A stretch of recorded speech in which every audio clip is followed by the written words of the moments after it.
Hello and welcome to another weekly business tip. I want to add to what I was sharing with you last week regarding verbiage that you could use when you are set up at a vendor event of any kind.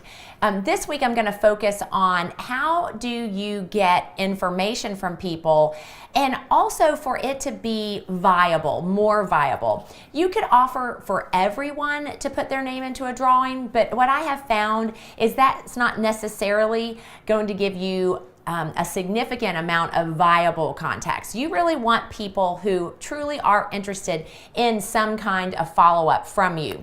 Okay, so here's what I do. I have on my table an enter to win container. I love these. And then I will have a little clipboard with a pen and some kind of registration form that they're able to fill out. Now, you can do a variety of things.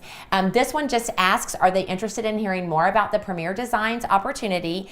And are they interested in hosting and whatever terms you're using, a jewelry show, a style session, whatever is working best for you. And then it gives a spot for their name and their address, their email, their phone number. So I have that there.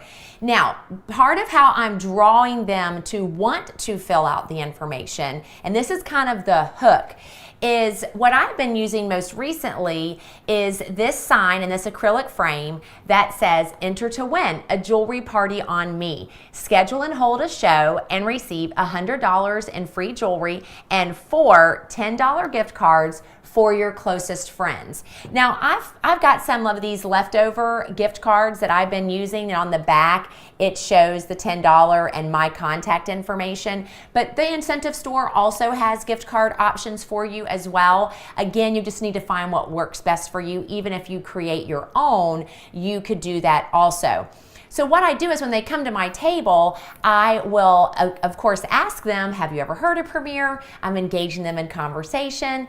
And then I will say to them, well, I would love for you to enter to win a jewelry show on me. And of course, they're going to go, well, what does that mean? And I say, you are filling out one of these information sheets for me, and you're going into a drawing for when scheduling for me to bring the jewelry, and you invite your friends, and you're going to be able to give 4 of them a $10 gift card, and I am going to make sure that you have $100 in free jewelry. But here's the fun part. Most of my ladies receive a whole lot more than $100 in free jewelry.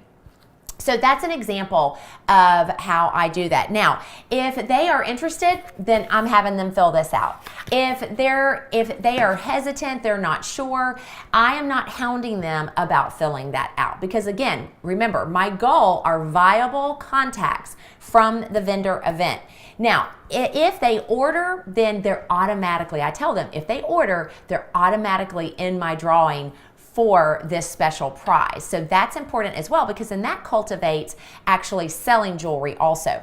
Now, one other maybe way you can approach this is, rather than saying $100 in free, you could actually display an ensemble of your choosing and say that enter to win this ensemble when you schedule a jewelry party, a style session, a jewelry show on my calendar.